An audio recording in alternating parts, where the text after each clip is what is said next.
오늘 우리에게 주신 하나님의 말씀은 사도행전 2장 37절에서 47절까지 말씀입니다. 그들이 이 말을 듣고 마음에 찔려 베드로와 다른 사도들에게 물어 이르되 형제들아 우리가 어찌할꼬 하거늘. 베드로가 이르되 너희가 회개하여 각각 예수 그리스도의 이름으로 세례를 받고 죄 사함을 받으라. 그리하면 성령의 선물을 받으리니 이 약속은 너희와 너희 자녀와 모든 먼데 사람 곧 주 우리 하나님이 얼마든지 부르시는 자들에게 하신 것이라 하고 또 여러 말로 확증하며 권하여 이르되 너희가 이 패역한 세대에서 구원을 받으라 하니 그 말을 받은 사람들은 세례를 받음에 이날의 신도의 수가 3,000이나 더하더라. 그들이 사도의 가르침을 받아 서로 교제하고 떡을 떼며 오로지 기도하기를 힘쓰니라. 사람마다 두려워하는데 사도들로 말미암아 기사와 표적이 많이 나타나니 믿는 사람이 다 함께 있어 모든 물건을 서로 통용하고 또 재산과 소유를 팔아 각 사람의 필요를 따라 나눠주며 날마다 마음을 같이하여 성전에 모이기를 힘쓰고 집에서 떡을 떼며 기쁨과 순전한 마음으로 음식을 먹고 하나님을 찬미하며 또 온 백성에게 칭송을 받으니 주께서 구원받는 사람을 날마다 더하게 하시니라. 아멘. 역사상 가장 위대한 설교가는 베드로였을 것 같습니다. 한 번 설교에 몇 명이 회개해요? 3,000명이요. 3,000명, 지금 3,000명으로 시작해서 나중에는 5,000명도 나옵니다. 사도행전을 읽다 보시면, 묵상을 계속 하다 보시면 3,000명, 5,000명씩 막 회개합니다. 이 3,000명의 숫자가 남자만, 그것도 장정만 3,000명입니다. 그러니까 어마어마한 숫자가 한 번에 막 그냥 아유 내가 잘못했어요, 하나님 용서해 주세요, 예수님을 믿기로 그냥 서약서 쓰는 정도가 아니라 성도가 되는 거, 신자가 되었다라고 이야기하잖아요. 그런데 놀랍게도 베드로의 설교에는요 특별함이 없습니다. 가만히 살펴보면요 그가 전한 메시지는 간단해요. 예수님의 공생애를 아주 간단하게 요약하고 예수님의 고난과 부활, 그리고 마지막에 하는 말이 뭐죠? 너희가 예수를 죽인 사람들이다 라고 이야기하는, 폐부를 찌르는 말 한마디. 솔직히 말하면요 베드로의 설교는요 재미없습니다. 웃기지도 않고 어떻게 들으면 지금 듣고 있는 대상자들이 굉장히 기분 나쁠 만한 설교예요. 뭐냐면 너희가 얼마 전에 잡아 죽인 예수가 구주인데, 하나님이 보내신 사람인데 바로 너희가 죽였어 라고 이야기하는 것이니까요. 내용적으로는 별 내용이 없고 예수님처럼 산상수훈, 예수님이 말씀하신 산상수훈의 내용을 쫙 풀어주면 얼마나 좋겠습니까? 그런 내용도 하나도 없고 뒤에 나오는 스데반처럼 아주 유창하게 멋있게 여러 가지 이야기를 가지고 설교하는 것도 아닙니다. 그런데 베드로의 설교를 들은 사람들의 반응은요 굉장했습니다. 베드로의 설교를 들은 사람의 모든 공통적인 사람들의 마음이 있는데 오늘 37절 말씀에 마음이 찔려라고 표현하고 있습니다. 마음이 찔려. 마음이 찔렸다라는 건 양심에 찔렸어, 내 잘못을 깨달았어, 이렇게 살면 안 되지, 이 정도가 아닙니다. 베드로의 설교를 딱 듣는 순간에요 마음이 무엇인가에 찔려서 그 마음이 부서져 버릴 것 같은 그런 고통을 느끼는 겁니다. 정말 너무 고통스러워서 견딜 수 없는 아픔을 느끼는 거예요. 이게 막 터져버릴 것 같은 그런 마음을 느껴보신 적이 있으신가요? 그렇게 그들이 절규하면서 사도들에게 질문합니다. 뭐라고 질문하냐면 우리가 어찌할꼬? 지금 이 문제가 해결되지 않으면요 죽을 것 같은, 이대로 돌아가면 안 될 것 같은, 더 이상 삶을 살아가지 못할 것 같은 마음이 그들을 완전히 사로잡고 있는 겁니다. 그런데 인간적으로 베드로의 설교를 볼 때 그런 것을 느낄 만한 요소가 전혀 없어요. 그냥 서술하는 정도가 전부입니다. 그리고 베드로는 어디 사람이죠? 갈릴리 사람이에요. 갈릴리 사투리가 나오는 거예요. 투박한 설교. 그러니까 옷도 되게 중요하고 사람의 서 있는 자세도 되게 중요하고 말투도 되게 그 사람을 신뢰를 주느냐 안 주느냐가 굉장히 중요한데 베드로는 그런 요소조차도 하나도 없었어요. 그런데 사람들이 이렇게 반응을 보이는 이유가 뭘까요?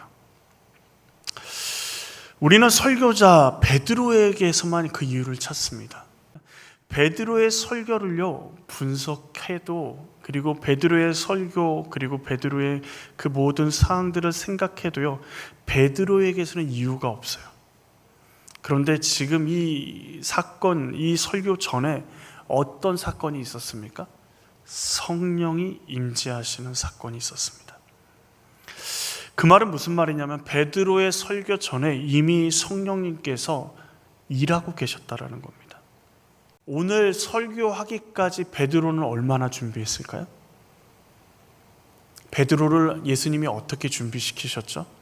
3년 공생애를 데리고 다니면서 먹고 마시고 같이 함께 생활하면서 베드로를 가르치셨습니다. 그런데 중간에 어떤 일이 있죠? 십자가 사건 앞에서 예수님을 몇 번 부인합니까? 3번 부인합니다. 3번 부인해서 좌절하는 베드로, 나는 안 돼, 나는 안 되는 인간인가 봐 라고 생각하는 그 베드로를 갈릴리까지 부활하신 예수님이 쫓아가셔서 어떻게 하셔요? 회복시키셔서 제자들을 모으시고 40일 동안 나타나시면서 그들에게 가르치셨습니다. 성령님과 함께 할 사역을 준비시키셨어요. 그리고 뭐라고 하시면서 승천하십니까? 예루살렘을 떠나지 말고 성령을 기다리라고 명령하시고 승천하십니다. 그러면 오늘 말씀에 우리가 어찌할꼬 라고 절규하는 사람들에게 베드로는 예수님이 가르쳐 주신 그 구원받는 방법, 회개하고 세례받고 죄사함 받고 하나님께서 주시는 성령의 선물을 받는 것, 구원의 공식처럼 우리가 생각되어지는 그 공식을 이야기하는 것처럼 보이지만 베드로가 말하는 회개하라고 세례받고 구원받으라는 이 말은 수학 공식처럼 공부하고 암기해서 내뱉는 말이 아닙니다. 3번 예수님을 부인했다라는 것은 이스라엘 백성의 숫자 3은요 완전수입니다. 완벽하게 예수님을 부인했다라는 겁니다. 예수님과 나는 관계없다고 3년의 그 세월을, 그리고 예수님과 나와의 인격적인 인간적인 관계를 어떻게 해요? 완전히 단절시켜버린 부인이었습니다. 지금 오늘 본문에서 우리가 어찌할꼬 하며 절규하는 그들에게 베드로는 무엇을 보았을까요?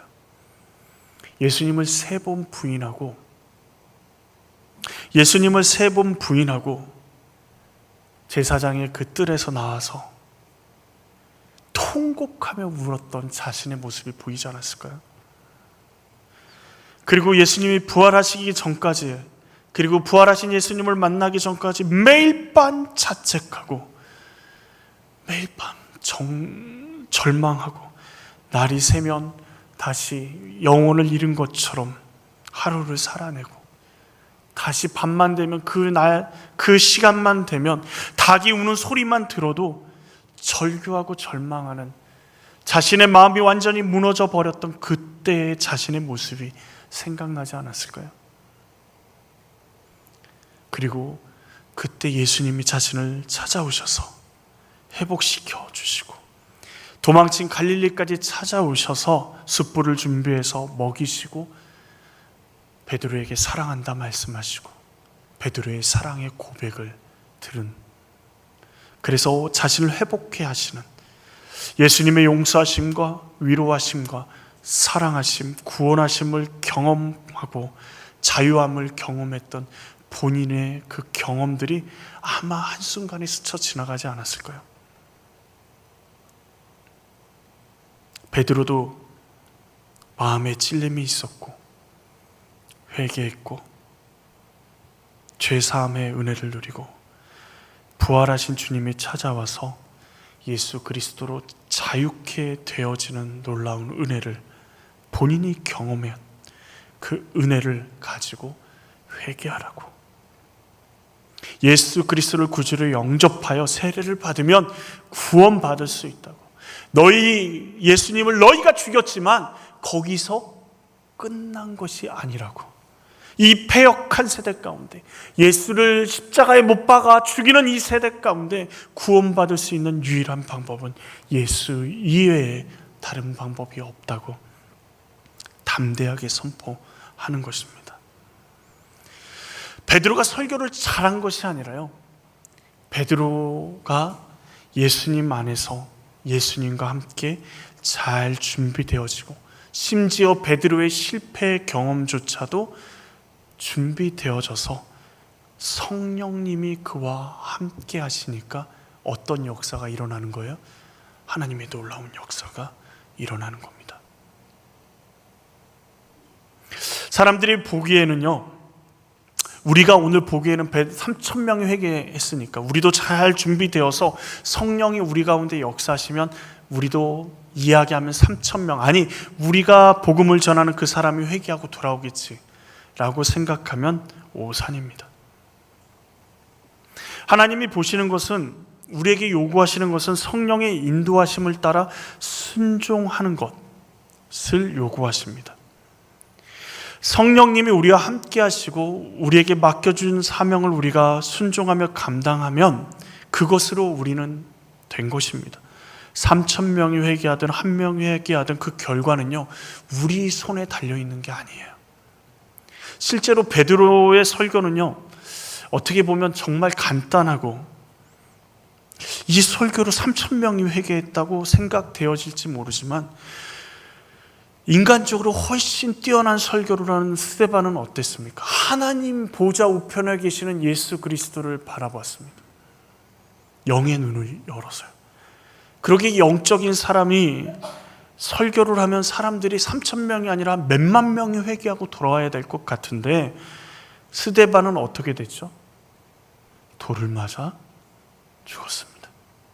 그러니까 이렇게 생각하시면 돼요. 우리가 하나님 말씀에 이끌려서, 성령에 이끌려서 복음을 전했는데 그 사람이 우리에게 돌을 던지거나 그러면, 아, 내가 베드로보다는 설교를 잘했나 보다, 복음 제시를 잘했나 보다, 이렇게 생각해도 마음의 위로를 받아도 문제될 건 하나도 없을 것 같아요. 결과는요, 하나님이 보시기에는 베드로도 스데반도 하나님 나라에서는 성공한 사람입니다. 결과는 하나님이 내시는 거예요. 우리가 아무리 씨를 뿌리고 물을 주어도요, 자라게 하시는 분은, 열매 맺게 하시는 분은 하나님이십니다. 그렇다면 성령의 인도하심을 따라 살아가는 초대교회의 모습은 어떠할까요? 성령에 충만한 사람은 어떤 모습으로 살아갈까요? 그들은요, 42절에 보면 먼저 사도들의 가르침을 받습니다. 그러니까 사도들이 지금 이 시대에 있나요, 없나요? 목회자는 사도가 아닙니다. 사도는 이 시대에 지금 단일회적으로 주어진 직분일 뿐이고, 사도들의 가르침이라는 것은 무슨 얘기냐면, 사도들이 직접 전하는 말씀이기도 하겠지만 예수님의 가르침과 복음입니다. 예수님을 구주로 영접해서 구원받았다고 모든 것이 끝난 것이 아니라 이 복음과 예수님의 가르침을 배워야 하는 거예요. 제가 사랑하는 사람에게 사랑한다고 고백하고 이제 우리가 같이 교제해보자고 얘기를 합니다. 기억나시나요? 어떠신가요? 그렇게 고백할 때 쌍방 합의로 좋다고 이야기하고 나면 어떻게 합니까? 이제 그 뒤로부터 각자의 집에 돌아가서 각자의 생활을 합니까? 어떻게 하죠? 시간만 되면 찾아가고, 시간만 되면 만나고, 그렇죠? 아침에 만났다가 저녁에 만나고, 그것도 모자라가지고 동네를 몇 바퀴씩 돌면서 할 얘기도 없이 가만히 그때를 생각해 보십시오. 그런 경험이 있으시잖아요? 할 얘기도 없이 그냥 한 얘기 또 하고 또 하고, 그러면서 어떻게 하죠? 서로에 대해서 조금씩 더 알아가기를 원하는 거예요. 아픔도 알기를 원하고 그 사람의 사정도 알아가기를 원하고 어떤 사람인지 알아가기를 원하는 마음이 생기죠. 사랑하기로 그리고 함께하기로 했다면 더 알아가기를 원하는 게 당연한 것입니다. 그렇지 않다면 사랑하는 게 아니죠. 구원받았다면 당연히 예수님에 대해서 더 알아가고 싶어 하는 것이 당연한 일입니다. 그래서 말씀에 대한 사모함도 있고 갈증도 있는 거예요. 그리고 서로 교제하고 떡을 뗍니다. 이 당시의 사회는 계급 사회예요. 귀족도 있고요, 왕도 있고요, 계급도 있습니다. 특별히 유대 이 팔레스타인 지역에는 이방인과 유대인이 나뉘어진 사회입니다. 그래서 종과 주인이 함께 식사할 수도 없고 이방인과 유대인이 함께 식사할 수도 없는 사회, 벽과 벽이 있는 사회, 사람과 사람 사이에 벽이 있는 사회가 이 당시의 사회입니다. 근데 예수님 안에서 그 모든 것들이 다 무너져 버렸습니다. 누구라도 예수 그리스도의 이름 앞에서는 하나가 될 수 있습니다. 주인과 종이, 남자와 여자가, 이방인과 유대인이 그리스도 안에서 함께 교제할 수 있는 것입니다. 예수님 안에 신분도, 사회 편견도, 능력도, 권력도 아무런 문제가 되지 않습니다. 내가 저 사람보다 낫다 생각하면 내 가슴을 찢고 회개하셔야 됩니다. 그 사람이 아무리 잘못된 모습을 보여도 그 모습이 보인다라는 것은 내 안에도 그런 모습이 있다라는 거예요.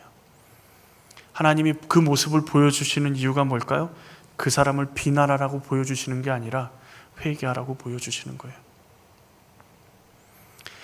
내가 저 사람보다 낫다고 생각하는 것은 성경적인 생각이 아닙니다. 주님 안에서 우리는 하나고 교제하고 그리고 주님 안에서 서로 차별이 없이 모든 장벽이 무너진 은혜의 사람들, 그것이 그리스도 예수 안에 있는 사람들의 모습인 것이죠. 특별히 그리스도 안에 있는 교제의 중심에는 뭐가 있죠? 떡을 나눈다라고 얘기했죠. 음식을 나누는 게 아니라 떡을 나눈다라는 건 뭐가 생각이 나세요? 성만찬이 생각이 납니다. 예수님께서 십자가를 앞에 두고 자신의 몸과 피를 기념하라고 제정하신 예식. 우리가 요즘에는 성만찬을 어떻게 하죠? 떡과 잔을 준비해서 하지만 그 당시에는 그냥 식사 중에 그 일들을 하는 거예요. 성도의 교제의 중심에 뭐가 있냐면 예수 그리스도의 십자가가 있었습니다. 교회는 예수님의 십자가와의 사랑을 기억하는 공동체입니다. 목장 모임에 예수님의 십자가, 예수님의 말씀, 주님의 은혜가 빠져 있으면 세상 모임과 뭐가 다를 바가 있겠습니까? 주님의 십자가가 중심이 되는 거예요. 성령의 충만한 공동체는 주님의 십자가로 십자가의 사랑을 기억하며 함께 공동체가 되어갑니다. 그리고 어떻게 해요? 기도하기에 힘씁니다. 여기서 기도하는 것은 함께 기도하는 겁니다. 골방에 개인이 들어가서 아무도 보지 않은 곳에서 기도하는 건 너무도 중요하지만 함께 모여서 기도하는 것, 합심해서 기도하는 것이 너무도 중요합니다. 오로지 기도하기에 힘쓰니라. 전심전력을 다해 기도했다라는 것입니다. 기도하는 일에는 타협이 없습니다. 기도의 제목이 없고요.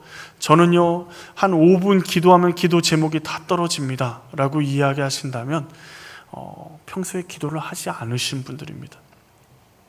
3시간, 4시간, 5시간 막 기도를 해도요, 기도의 제목은 점점 계속 늘어납니다. 왜요? 부모라면 누구를 위해서 기도해야 되죠? 자녀를 위해서요. 자녀라면요, 부모 형제를 위해서 기도해야 되겠죠. 성도라면 어떻습니까? 복음사랑교회 성도라면 교회를 위해서 기도해야 합니다. 직장을 다니면 어떻죠?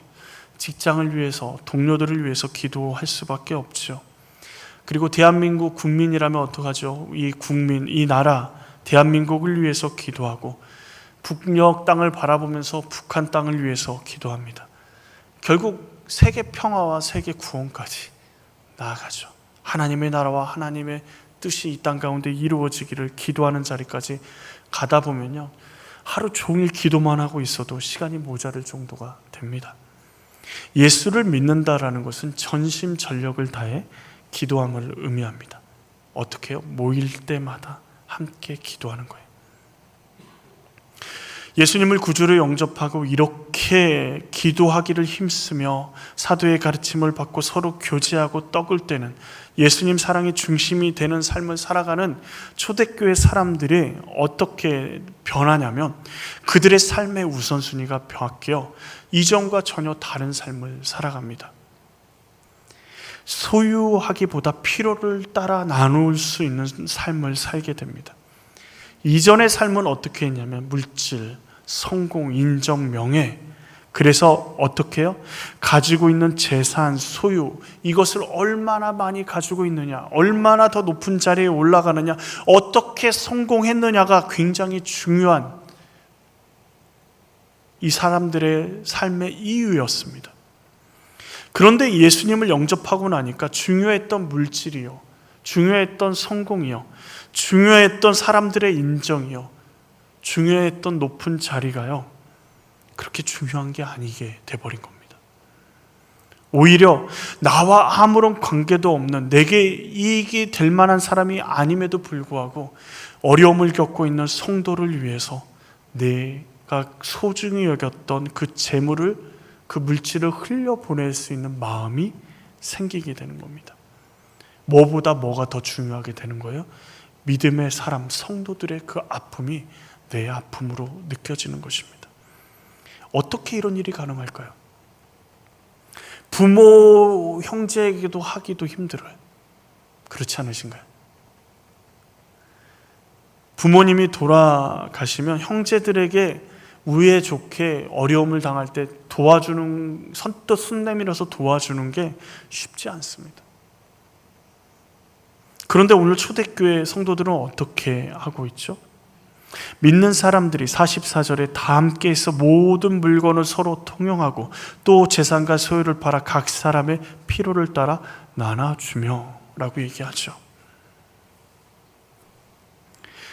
어떻게 이런 일이 가능할까? 자신이 먼저 예수님의 사랑을 받았기 때문에 가능한 것입니다. 예수님의 사랑, 예수님의 십자가의 사랑이 우리의 삶의 우선순위에 있게 되는 거예요.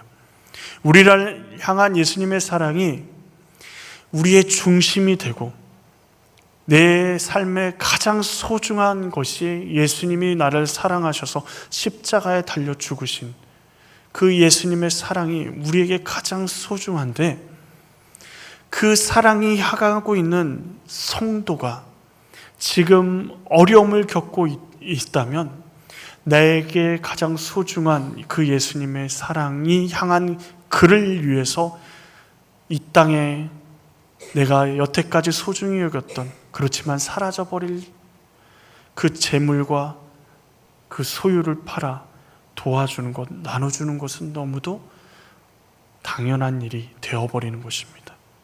조금 더 생각해 보면요, 우리가 이 땅에서 소중히 여기는 모든 것들은 다 사라질 것입니다.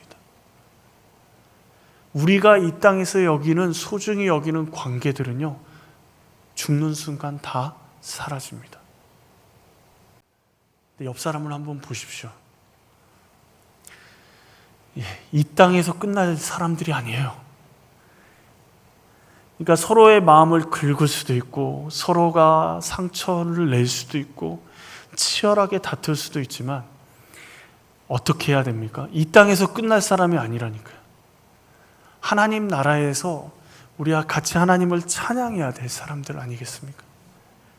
그러면 어떻게 해야 됩니까? 치열하게 싸우지만 또 어떻게 해요? 치열하게 하나님 앞에서 용서하기 위해 몸부림쳐야 되고, 하나님 앞에 다시 새로워지기 위해서, 화목하기 위해서, 하나 되기 위해서 몸부림쳐야 됩니다. 왜?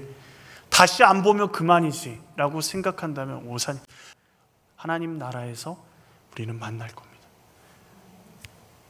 영원히 함께할 사람들입니다. 그러기에 당연히 영원한 하나님의 나라에 같이 함께 살 사람들을 위해 이 땅에서 내가 소유한 것들을 그 사람에게 흘려 보내주는 것은 상식적으로 너무도 당연한 일이 되어버리는 것이죠. 그런데 여기에서 오늘 말씀에서 좀 주의해야 될 것이 있습니다. 지금 이 모든 일들이 어떤 일들이에요? 성령의 감동을 따라 이루어진 일이에요. 주변 사람들이 강요하는 게 아니에요. 권면할 수는 있죠. 지금 교회가 힘드니까 조금 재정이 넉넉하신 분한테 장로님, 우리 장로님들 우리가 같이 힘써서 우리 이 어려움들을, 이 교회의 어려움들을 같이 극복했으면 좋겠습니다. 기도하시고 결정하고 우리 같이 나아갑시다 라고 권면할 수는 있지만, 장로님이 돼가지고 이 어려움을 그냥 눈을 찔끔 감으신다고요? 권사님이 돼가지고 이 어려움을 그냥 찔끔 감으신다고요? 그렇게 하시면 안 돼요. 이렇게 하는 것은 성경적인 태도가 아닙니다. 더 심각한 것은요, 마음이 되지 않는데 억지로 헌금하고 사람들의 인정받기 위해서 억지로 하는 것은 오히려 심각한 문제를 낳을 수도 있어요. 우리가 사도행전을 계속 묵상해 가고 있지만, 묵상하다 보면 억지로 헌금해서 죽은 사람이 나와요. 아나니아와 삽비라입니다. 마음이 없는데 억지로 하는 것, 사람이 보이기 위해서 억지로 하는 것은 하나님이 원하지 않으십니다. 하나님이 헌금에 대해서 이야기하는 것이 한 가지 있어요. 해라 라고 말씀하시는 게 한 가지 있어요. 뭐죠? 11조입니다. 11조가 왜 하라고 하실까요? 없어서, 하나님이 그것이 필요해서 하라는 게 아니라 우리의 모든 것이 누구인 것을 기억하려면 우리가 드리는 그 11조의 애물에 우리 마음을 담으라는 거예요. 하나님, 내 모든 것이 하나님의 것이라는 것을 기억하라는 거예요. 11조 하지 못하는 사람이 지금 하나님이 마음을 주셔서 소유를 팔아서, 재산을 팔아서 각 사람의 필요를 따라 나누라고 하면 순종하겠습니까? 순종하지 못하죠. 분명한 것은 자신의 믿음의 분량을 따라서 성령께서 감동하심을 따라 순종했다라는 거예요. 성령님이 말씀하실 때 주저하지 말고, 성령님이 우리의 마음을 두드리시고 찔림을 주실 때 그 말씀에 온전히 순종하며 나아갈 수 있기를 원합니다. 그러나 억지로는 하지 마세요. 마음이 준비가 안 되고 내 마음이 여러 가지 마음들이 싸울 때 하나님 앞에 기도하며 말씀 앞에 나아가 주님이 은혜를 주실 때 무엇이 되었던 주님께 기도하며 흘려보내셔야 돼요. 흘려보내실 때도, 나누어 줄 때도 기도하면서 하셔야 됩니다. 뭐를 따라 나눠준다고요? 욕심을 따라, 그의 만족을 따라가 아니라 필요를 따라 나눠주는 거예요. 그 필요를 누가 얘기해 주셔요? 그 사람들이 얘기하시나요? 아니요. 성령님이 지혜를 주시는 거예요. 또 성전에서 예배하는 삶을 삽니다. 그 성전에서 예배하는 삶이 끝나는 것이 아니라 어디까지 오냐면 집에서도 떡을 떼며 기쁨과 순전한 마음으로 음식을 먹고 하나님을 찬미합니다. 어디서도요? 성전에 모이기를 힘쓰지만 집에서도 하나님을 찬미해요. 이 말은 무슨 말이죠? 초대교회의 모든 삶의 자리가 예수님을 기억하고 하나님을 찬미하는 예배의 자리, 삶의 예배가 되는 자리로 나아갔다라는 것입니다. 거기서 끝나지 않습니다. 교회는 온 백성에게 칭송을 받습니다. 초대교회 성도들은 하나님을 찬미하는 사람들이지만 자신들끼리 잘 먹고 잘 사는 사람들이 아니라 교회에 다니지 않는 온 백성들에게 칭송받는 사람들이었습니다. 하나님은 우리에게 빛과 소금의 역할을 감당하라고 말씀하십니다. 우리끼리 잘 먹고 잘 살아라고 말씀하지 않고 세상에 나가 소금이 되고 썩어져가는 세상이 더 이상 썩지 않게 하는 것이 우리의 사명 중에 하나입니다. 그러기에 그리스도인으로 세상 사람들에게 모범이 되어야 합니다. 누구든지 예수 그리스도의 사랑으로 우리가 다가설 수 있어야 되는 것입니다. 초대교회로 돌아가자, 초대교회의 영성으로 우리가 돌아가자라고 이야기합니다. 그런데 초대교회 모습을 살펴보니 대단한 설교자가 있는 것도 아니고 대단한 능력자들이 있는 것도 아닙니다. 그들의 설교의 능력도, 그들이 일으키는 기사와 표적도 다 누가 하시는 거예요? 그들과 함께 하시는 성령님이 하십니다. 우리도 베드로와 요한이 가지고 있던 지혜, 어쩌면 그들보다 훨씬 많은 지혜를 가지고 있습니다. 하나님의 말씀이 우리 손에 들려 있고 하나님의 말씀을 날마다 듣고 배우고 있습니다. 최소 1년에 52주에 1시간, 52시간은 주님께 예배드리고 있지 않습니까? 그 말은 무슨 말이죠? 우리도 준비되어져 가고 있고 하나님이 준비시켜 가고 계십니다. 또 우리와 성령님이 함께 하신다면 이들과 우리의 삶이 전혀 다르지 않을 수 있다는 것입니다. 우리가 한번 복음을 전하면 3,000명씩 회개해야 되겠습니까? 3,000명씩 회개하지 않아도요, 우리가 주님의 성령의 인도하심을 따라 때로는 스데반처럼, 때로는 베드로처럼, 때로는 다른 제자들처럼 성령의 인도하심을 따라 살아갈 때 하나님의 역사가 이 땅 가운데 펼쳐져 가게 될 줄로 믿습니다. 사도행전의 이 역사가요, 오늘날 우리에게까지 이어지고 있는 겁니다. 오늘 우리가 주의 복음을 들고 서는, 그리고 성령의 인도하심을 따라 살아가는 것이 이 땅의 많은 사람들에게 주님의 살아계심을 보여주는 것입니다.